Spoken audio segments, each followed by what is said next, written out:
Hello students, तो कैसे हैं आप सब लोग।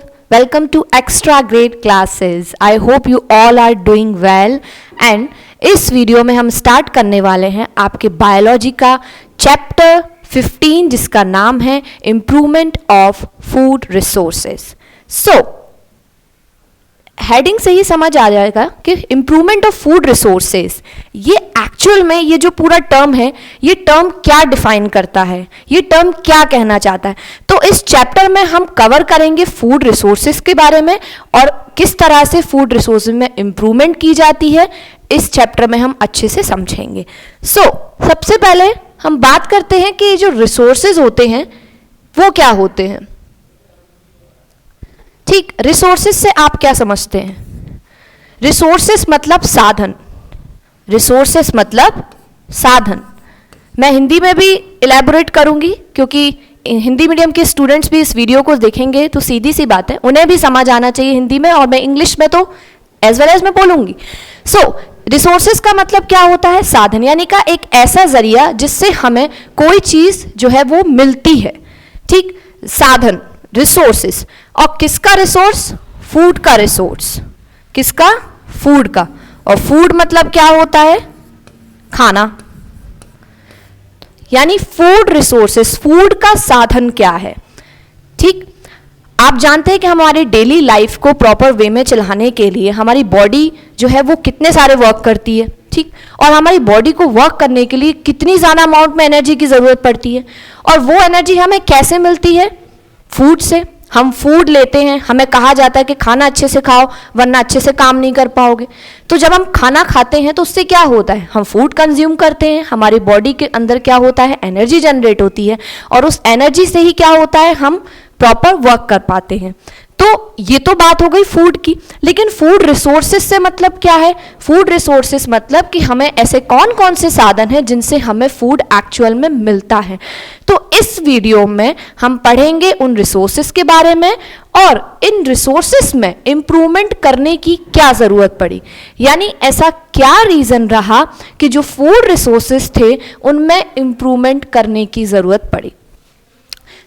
द थिंग इज दैट कि इसका मेन सबसे इंपॉर्टेंट रीज़न है और वो ये है इंक्रीजिंग पॉपुलेशन। यानी कि पॉपुलेशन में क्या होने लगा?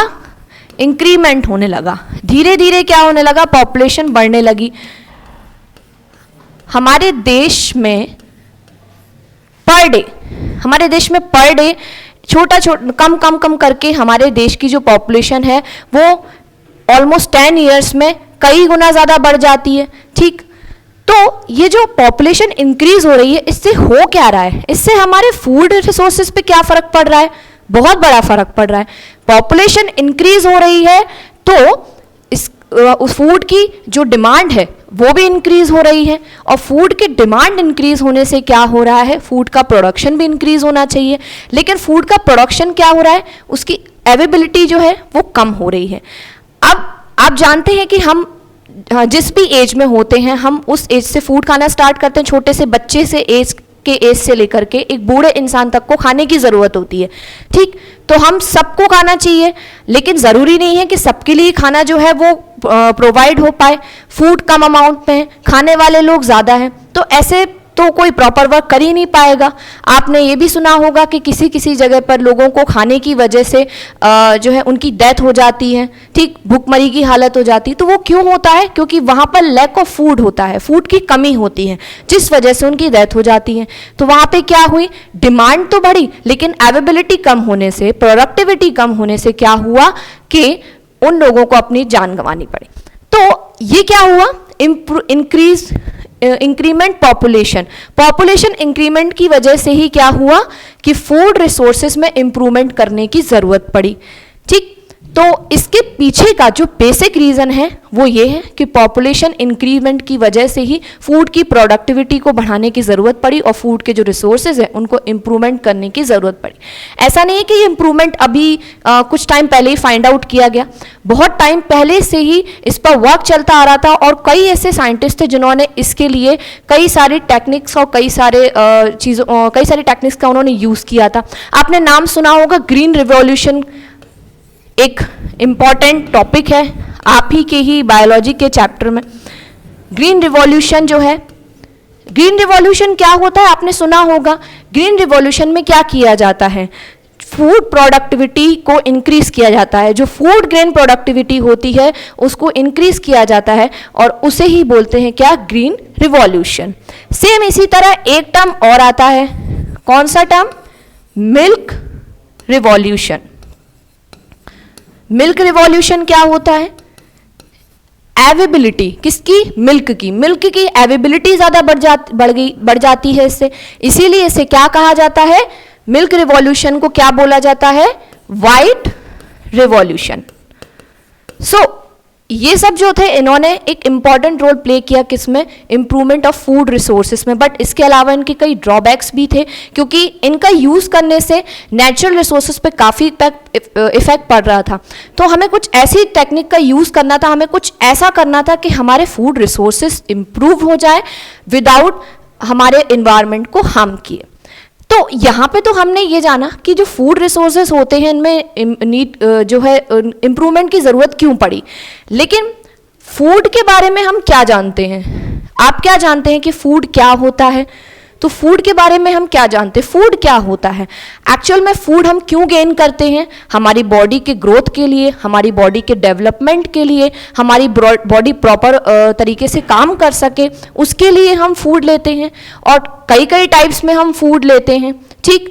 तो फूड का बेसिक काम क्या होता है, to supply all the basic requirements which are required for growth, development and proper health. अब फूड में ऐसा क्या होता है कि जिससे हम लेते हैं तो हमारी बॉडी जो है वो प्रॉपर वर्क करने लगती है। कुछ तो ऐसा रहता होगा ना कि हम फूड खाते हैं तभी हमें कहा जाता है कि अच्छे से खाना खाओ, तभी आपकी बॉडी जो है वो उसके अंदर एनर्जी आएगी, तभी आप प्रॉपर वर्क कर पाओगे, आप खेल पाओगे, आप पढ़ पाओगे। तो क्या पाया जाता है फूड में ऐसा, बिल्कुल यहाँ पे फूड में क्या पाया जाता है, न्यूट्रिएंट्स। यानी कि food is a mixture of all nutrients. कौन कौन से न्यूट्रिएंट्स होते हैं, आपने उन न्यूट्रिएंट्स का नाम भी सुना होगा इन अ प्रीवियस क्लास। कौन कौन से न्यूट्रिएंट्स आपने प्रीवियस क्लासेस में न्यूट्रिएंट्स को पढ़ा होगा। कौन कौन से न्यूट्रिएंट्स होते हैं, कार्बोहाइड्रेट, फैट, प्रोटीन, विटामिन्स, ये सब क्या होते हैं, न्यूट्रिएंट्स होते हैं जो कि हमारी बॉडी के लिए एसेंशियल होते हैं, फॉर हमारी बॉडी के डेवलपमेंट के लिए, ग्रोथ के लिए ज़रूरी होते हैं। So food is a mixture of all nutrients. लेकिन ये जो न्यूट्रिएंट्स हैं ये भी तो हमें फूड से मिलते हैं, लेकिन फूड हमें कैसे मिलता है, फूड का भी तो कोई ना कोई सोर्स होगा ना जहाँ से हमें फूड मिलता होगा।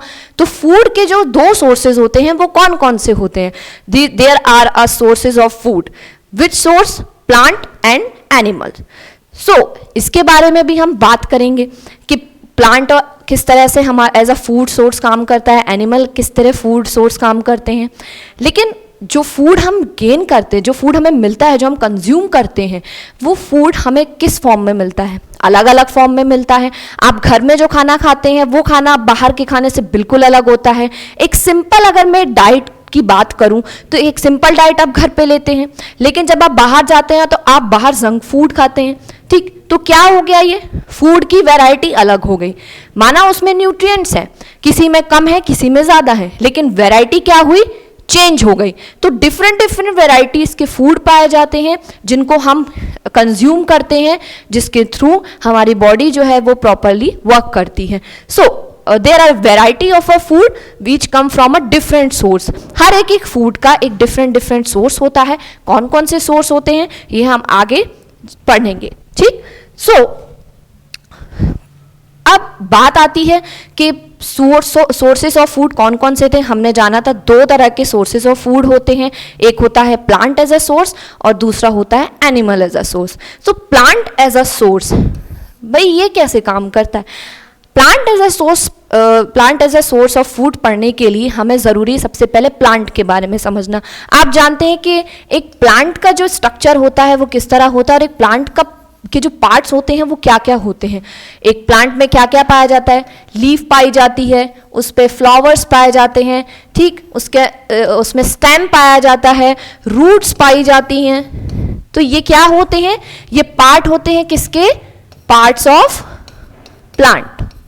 तो अब ये हमें किस तरह से फूड प्रोवाइड करवाते हैं, भाई पार्ट्स ऑफ प्लांट हमें किस तरह से फूड प्रोवाइड करवा सकते हैं ये भी जानते हैं। जितने भी प्लांट्स होते हैं, मोस्ट ऑफ द प्लांट्स होते हैं, उनका एवरी पार्ट जो होता है वो एडिबल होता है। ठीक, जितने भी प्लांट्स होते हैं उनका हर एक पार्ट जो होता है वो एडिबल होता है, चाहे वो लीव्स हो, फ्लावर्स हो, रूट्स हो, स्टेम्स हो, these all are the edible.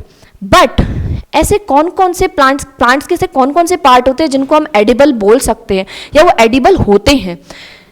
आपने कैरेट के बारे में सुना होगा, बीटरूट, रेडिश जो कि आप खाते भी होंगे, जो कि हमारी बॉडी के लिए कितना ज़रूरी है, कैरेट जो कि हमारी आंखों के लिए कितना अच्छा होता है। सब बोलते हैं गाजर खाओ तभी तो आंखें जो है वो बहुत ज़्यादा तेज़ होंगी, आप बहुत अच्छा देख सकोगे। तो बीटरूट, कैरेट और रेडिश ये सब जो है ये किस तरह के वेजिटेबल्स होते हैं? ये हमें कैसे मिलते हैं? ये हमें मिलते हैं किससे? प्लांट की रूट से। इन्हें ज़मीन में उगाया जाता है और इन्हें रूट से लिया जाता है। तो ये हमें किससे मिले? प्लांट के ही पार्ट से। कौन से पार्ट से? रूट पार्ट से। ठीक, तो रूट पार्ट से ये मिल रहे हैं और होती क्या है ये? वेजिटेबल्स। तो इन्हें क्या कहा गया? Root vegetables. ठीक, इसी तरह ही स्पिनच है, कैबेज है, ये क्या होते हैं? ये भी हमारी वेजिटेबल्स है। लेकिन ये कहाँ से मिलती है हमें? प्लांट का कौन सा पार्ट कहलाती हैं ये कहलाती हैं प्लांट का लीफी पार्ट। आपने देखा होगा स्पिनच की कितनी बड़ी बड़ी लीव्स होती हैं, कैबेज जो है वो भी एक लीफ के फॉर्म में ही होता है, उसमें कितने सारे कवर्स होते हैं, आप उसको जो है हटाते जाएंगे और आपको कवर्स पे कवर्स मिलते जाते हैं, ओवरलैप्ड होते हैं वो। तो क्या होता है? वो लीफी पार्ट ही होता है। तो प्लांट का कौन सा पार्ट हो गया ये? Leaf part. और इन्हें कहेंगे क्या हम? Leafy vegetables. इसी तरह ही टोमेटो है, ब्रिंजल है, लेडी फिंगर है, ये सब क्या होते हैं? These are the fruit vegetables. क्यों? क्योंकि ये कहाँ उगते हैं? ये उगते हैं प्लांट पर। ठीक, that's why they are called fruits vegetables. अब जरूरी नहीं है कि हर एक प्लांट का हर एक पार्ट एडिबल हो। मोस्ट ऑफ द प्लांट के हर एक पार्ट एडिबल होते हैं, बट कुछ प्लांट्स ऐसे भी होते हैं जिनका हर एक पार्ट एडिबल नहीं होता है। क्यों? अगर हम उन्हें खा लेंगे तो वो कुछ टॉक्सिक इफेक्ट जरूर शो करेंगे। किस पर? हमारी बॉडी पर। हमारी बॉडी के अंदर एलर्जी कॉज कर सकते हैं। जैसे कि आपने मशरूम का नाम सुना होगा। ठीक, मशरूम कुछ लोग जो है वो खाते हैं, कुछ लोग नहीं खाते हैं, उनको मशरूम से एलर्जी होती है। तो ये क्या है? ये मशरूम क्या होता है? प्लांट का ही पार्ट होता है ना, लेकिन जरूरी नहीं है कि वो एडिबल हो, और एडिबल है लेकिन किसके लिए? हर किसी के लिए वो सही हो ये इंपॉर्टेंट नहीं है। ये हर किसी के लिए वो बिल्कुल हेल्थी हो ऐसा नहीं है। किसी किसी के लिए मशरूम जो है वो एलर्जिक भी होता है। सो यहाँ पे तो हमने जाना कि प्लांट एज अ सोर्स किस तरह हम लेते हैं। हम लीफ के फॉर्म में भी लेते हैं, हम फ्रूट वेजिटेबल्स के फॉर्म में भी लेते हैं, और हम रूट वेजिटेबल्स के फॉर्म में भी प्लांट कंज्यूम करते हैं। ठीक, अब बात करते हैं animals as a source. Animal किस तरह एज अ फूड सोर्स काम करते हैं। हम जानते हैं कि हमें मिल्क और एग हमें कहाँ से मिलता है। आप भी जानते होंगे कि मिल्क एग हमें कहाँ से मिलता है। गाय जो है वो हमें क्या देती है? गाय क्या देती है हमें? गाय हमें देती है मिल्क। ठीक, हैन हमें क्या देती है? एग। इसी तरह हनी भी हमें क्या देती है? हनी। तो ये सब क्या है? ये सब तो एनिमल्स हैं, लेकिन ये एक्चुअल में दे क्या रहे हैं हमें? इनसे हमें मिल क्या रहा है? बाय प्रोडक्ट ये क्या फॉर्म कर रहे हैं? ये प्रोड्यूस क्या कर रहे हैं? ये प्रोड्यूस कर रहे हैं एक प्रोडक्ट जो कि जिसे हम ले रहे हैं एज अ फूड, जिसे हम एज अ फूड कंज्यूम कर रहे हैं। तो गाय की अगर मैं बात करूं तो आप जानते हैं गाय क्या देती है? मिल्क देती है। बफेलो भी मिल्क देती है। हैन क्या देती है? एग देती है। और हनी भी क्या देती है? हनी देती है। घी किससे मिलता है? दूध से घी मिलता है। और दूध किससे मिलता है? गाय से। तो ये सब क्या हुए? गाय, बफेलो, हनी भी, ये सब क्या हुआ है? सोर्सेज ऑफ फूड ही तो हुए। अगर ये नहीं होंगे तो हमें ये सब कैसे मिलेगा? तो ये कौन होते हैं? एनिमल्स। और ये साथ साथ क्या होते हैं? हमारे सोर्सेज ऑफ फूड। लेकिन सोर्सेज ऑफ फूड तो ये होते ही हैं, बट इनके अंदर जो एक्चुअल में ये जो बाय प्रोडक्ट बनता है ये कैसे बनता है? भाई ये भी तो कुछ ना कुछ कंज्यूम करते होंगे ना, तभी तो इनके अंदर इतना ये प्रोडक्ट जो है वो बनता है। तो ये क्या खाते हैं? हम ह्यूमन बींग्स अपने खाने के लिए, अपने फूड के लिए दो सोर्सेस पे डिपेंडेंट होते हैं, प्लांट पे और एनिमल पे। लेकिन एनिमल किस पे डिपेंडेंट होते हैं? Animals are dependent on plants for their food. ठीक, तो डायरेक्टली और इनडायरेक्टली हम क्या कह सकते हैं? हम अपने फूड के लिए, हम ह्यूमंस अपने फूड के लिए दो सोर्सेज ऑफ फूड पे डिपेंडेंट होते हैं, प्लांट पे और किस पर, एनिमल पर। लेकिन एनिमल किस पे होते हैं, प्लांट पे। तो अगर मैं सीधी बात करूं कि प्लांट्स जो होते हैं वो क्या होते हैं, plants are the primary producers and primary source of food. अगर एनिमल्स प्लांट नहीं खाएंगे तो वो हम बाय प्रोडक्ट नहीं बना पाएंगे, और वो बाय प्रोडक्ट अगर हमें नहीं मिलेगा तो हम उसे गेन नहीं कर पाएंगे, हम उसे कंज्यूम भी नहीं कर पाएंगे। ठीक उसी तरह ही अगर हम प्लांट्स नहीं खाएंगे तो हमारी बॉडी के अंदर जो न्यूट्रिशंस की कमी है वो कैसे पूरी होगी। So basically plants are the primary producers and primary source of food. ठीक, अब बात करते हैं कि ऐसे कौन कौन से फूड हैं जो कि प्लांट्स के थ्रू मिलते हैं हमें, और कौन कौन से फूड हैं जो कि हमें एनिमल्स के थ्रू मिलते हैं। इसको हम समझेंगे एक डायग्राम के थ्रू। तो यहाँ पे आपको एक डायग्राम दिख रहा होगा, ये डायग्राम दिख रहा होगा जिसमें आपको दिख रहा है यहाँ पे छोटे छोटे टमाटोज हैं। ठीक, तो ये सब क्या है, अगर मैं बात करूँ इसकी तो टमाटो क्या है, टोमेटो इज अ वेजिटेबल, और वेजिटेबल हमें किससे मिलता है, प्लांट। वेजिटेबल किससे मिलेगी, वेजिटेबल को वेजिटेबल क्यों बोलते हैं, बिकॉज वो हमें मिल किससे रही है, प्लांट से मिल रही है, प्लांट का ही तो पार्ट है ये। ठीक, सो ये क्या हो गई, ये हो गया प्लांट। इसी तरह यहाँ पे एक डायग्राम है जिसमें आपको कई सारे कुक्ड फूड दिख रहे होंगे, ठीक, जिसमें कई सारे न्यूट्रिएंट्स भी पाए जाते हैं। ठीक, तो ये जो कुक्ड फूड है ये हमें कैसे मिल रहा है, ये मिला तो हमें क्या था, रॉ मटेरियल था, ये कच्चा मिला था, लेकिन इसे क्या किया गया, इसे पकाया गया, इसे कुक्ड किया गया, बट कहलाया क्या जाएगा, ये फूड ही। तो it is a cooked food and there is you can see the egg, milk and fish and honey. So ये क्या है, ये बाय प्रोडक्ट हैं किसके, एनिमल के, यानी कि जो हमें एज अ एनिमल से हमें एज अ बाय प्रोडक्ट हमें मिल रहे हैं। ठीक, so these are the by products of animals. और ये सब क्या है, ये है वेजिटेबल्स। क्या कौन कौन सी वेजिटेबल्स, इसमें गाजर हैं और कई सारे इसमें फ्रूट्स भी हैं। तो ये सब हमें किससे मिल रहे हैं, प्लांट से मिल रहे हैं। तो ये क्या हो गया, plant as a food source. ठीक, तो इस डायग्राम के थ्रू हमें समझ आया कि प्लांट और एनिमल क्या क्या प्रोडक्ट्स जो हैं वो हमें देते हैं, और कौन कौन से प्रोडक्ट को हम प्लांट प्रोडक्ट और एनिमल प्रोडक्ट बोल सकते हैं। अब यहाँ से एक क्वेश्चन अराइज होता है कि जितने भी प्रोडक्ट्स होते हैं, चाहे वो प्लांट से मिले या एनिमल से मिले, इनके अंदर ऐसा क्या पाया जाता है जिसे हम कंज्यूम करते हैं तो हमारी बॉडी के अंदर जो न्यूट्रिएंट्स की कमी होती है, जिस चीज़ की हमें कमी बोल सकते हैं, वो कमी पूरी हो जाती है। न्यूट्रिएंट्स की कमी होती है। हमें क्यों कहा जाता है कि दूध पियो, क्योंकि दूध के अंदर क्या पाया जाता है, प्रोटीन पाया जाता है, और प्रोटीन क्या है, न्यूट्रिएंट्स है। लेकिन ये प्रोटीन हमें मिलता किस किस से है, दूध से तो मिलता ही है, लेकिन दूध के अलावा और किन किन चीज़ों से हम प्रोटीन गेन कर सकते हैं। तो क्या है ये और किस तरह हमें ये प्रोवाइड होते हैं, ये पढ़ते हैं, हम बात करते हैं आगे इस बारे में कि किस तरह जो न्यूट्रिएंट्स है उनके सोर्सेस क्या क्या होते हैं। ठीक, सो बात करते हैं सेरेल्स की। सेरेल्स मतलब क्या होता है, सेरेल्स मतलब हुआ अनाज। सेरेल्स को क्या बोलते हैं हिंदी में, अनाज। कौन कौन से सेरेल्स होते हैं, आपने गेहूं का नाम सुना होगा, बिल्कुल, जिसकी हम चपाती खाते हैं, राइस, मेज जिसे हम मक्का भी बोलते हैं, है ना, छोटे छोटे होते हैं जिसके दाने, मिलेट्स, बाजरा, जिसको मोस्टली खाया जाता है किसमें, सर्दियों में, क्योंकि बहुत ज़्यादा गर्म होता है तो इसको सर्दियों में इसकी चपाती बना के खाई जाती है। सौरगम, सौरगम किसे बोला जाता है, चारा को। चारा कौन खाते हैं, हम ह्यूमंस थोड़ा ना खाते हैं, जानवर खाते हैं। तो ये सब जो है, ये जितने भी सेरेल्स होते हैं, इनमें क्या पाया जाता है, हम इन्हें जब कंज्यूम करते हैं तो उससे हमारी बॉडी के अंदर ऐसा कौन सा न्यूट्रिएंट्स है जिसकी कमी पूरी हो जाती है, carbohydrate. Yes, carbohydrate, they provide carbohydrate for the energy requirement। Carbohydrate हमारी बॉडी को एनर्जी प्रोवाइड करता है, दैट्स वाई हम वीट, राइस, मेज ये सब कंज्यूम करते हैं, दैट्स वाई हम सेरेल्स कंज्यूम करते हैं। अब बात करते हैं पल्सेस की। पल्सेस यानी कि दालें, आप अपने घर में डेली खाते ही होंगे, सबकी फेवरेट कोई ना कोई दाल होती है। ठीक, मेरी भी फेवरेट दाल है जो कि मुझे डेली खानी पसंद है।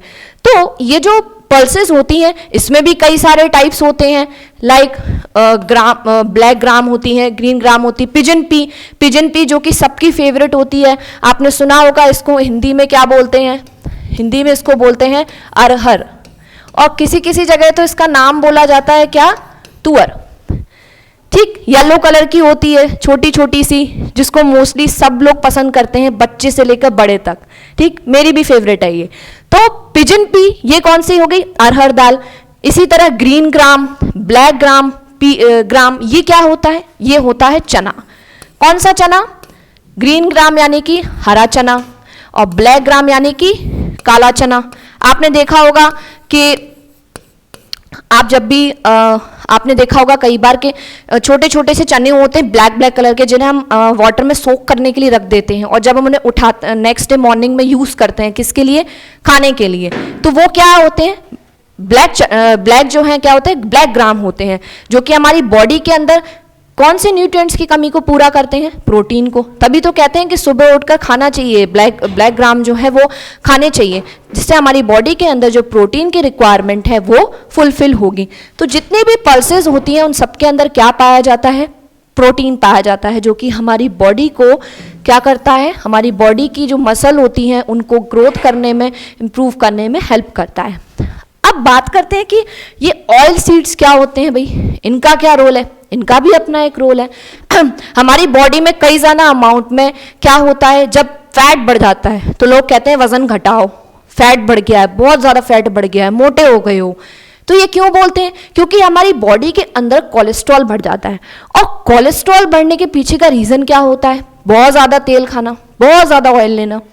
तभी तो कहते हैं कि ऑयल कम खाना चाहिए। इसीलिए क्यों, क्योंकि हमारी बॉडी के अंदर जितना हम ज़्यादा ऑयल लेके जाएंगे उतना ही ज़्यादा कोलेस्ट्रॉल बढ़ेगा और उतना ही ज़्यादा फैट बढ़ेगा। तो ये जो ऑयल होता है ये एक्चुअल में मिलता कहाँ से, इसका भी कोई सोर्स होगा भाई, प्रोटीन का सोर्स हो गया, कार्बोहाइड्रेट का सोर्स हो गया, इसका भी तो कोई ना कोई सोर्स होगा ना। तो इसका सोर्स क्या होता है, इसके सोर्स होते हैं ग्राउंडनट, सीसम, सोयाबीन। आपने सुना होगा मूंगफली का तेल, ग्राउंडनट ऑयल, मूंगफली के तेल, जिसमें कई सारी डिशेस बनाई जाती हैं। साउथ में अगर आप चले जाएंगे, केरल साइड अगर आप जाएंगे तो आपको मूंगफली यानी कि ग्राउंडनट ऑयल में ही सारी डिशेस मिलेंगी। और जो मोस्टली ऑयल जो यूज़ होता है हमारे घर में वो कौन सा होता है, मस्टर्ड ऑयल। हम सरसों के तेल में बनाई खाना खाते हैं। तो ये सब क्या है, ये सब क्या है, सीड्स हैं। किसकी सीड्स हैं, ऑयल की सीड्स है। क्यों, क्योंकि जब हम इन सीड्स को लेते हैं तो इनसे हमें क्या मिलता है, इनसे हमें मिलता है ऑयल। ऑयल मैन्युफैक्चर किया जाता है किनसे, मस्टर्ड सीड से, ग्राउंडनट सीड से, सीसम सीड से, सोयाबीन से। इन सब से हमें क्या मिलता है, ऑयल। और ऑयल हमारी बॉडी को क्या प्रोवाइड करवाता है, ऑयल से हमारी बॉडी में क्या बढ़ता है, necessary lipid fats. Necessary, not unnecessary, necessary यानी जितना हमारी बॉडी को फैट की ज़रूरत है उतना ही ऑयल खाना चाहिए। ज़रूरत से ज़्यादा ऑयल खाएंगे तो फैट बढ़ जाएगा और बहुत ज़्यादा मोटे हो जाएंगे। ठीक, यहाँ पे बात हो गई ऑयल सीड्स की भी, लेकिन इसके अलावा वेजिटेबल्स, उनको हम कैसे छोड़ सकते हैं, वेजिटेबल्स भी हमारे लिए बहुत इंपॉर्टेंट है। स्पाइसेस, ठीक, फ्रूट्स, ये सब क्या होते हैं, इन सबको भी तो एक तरीके से देखा जाए तो इन सबको, ये सब भी एक इंपॉर्टेंट रोल प्ले करते हैं। किसमें, एक फूड में। क्यों, हम फूड कंज्यूम करते हैं तो उसमें हमें मेन इंपॉर्टेंट हमारे लिए क्या होता है, पल्सेस तो हम खाते ही खाते हैं, लेकिन एक वेजिटेबल हम पर डे ज़रूर खाते हैं, चाहे वो ग्रीन हो, चाहे वो कोई सी भी कलर की हो। आप अपने हिसाब से उसको कलर नेम दे देते हैं, लाइक ग्रीन कलर की वेजिटेबल, येलो कलर की वेजिटेबल, ठीक, ऐसे करके। तो ये जो वेजिटेबल होती है, स्पाइसेस होती है, जो फ्रूट्स होते हैं, इनके अंदर क्या पाया जाता है, इनके अंदर पाए जाते हैं विटामिन्स एंड मिनरल्स। अगर मैं बात करूँ लेमन की, तो लेमन के अंदर क्या पाया जाता है, लेमन के अंदर विटामिन सी पाया जाता है, जो कि सिट्रिक होता है। ठीक, लेमन के अंदर विटामिन सी होता है, जो कि हमारी आंखों के लिए भी अच्छा होता है और हमारे चेहरे के लिए, ब्यूटी के लिए भी बहुत अच्छा होता है। And lemon is a part of a vegetable. So these are the actually source of nutrients, जो कि हमने यहाँ पे डिस्कस किए कि कौन कौन से जो सोर्सेज ऑफ न्यूट्रिएंट्स होते हैं जिनसे हमें डिफरेंट न्यूट्रिएंट्स मिलते हैं।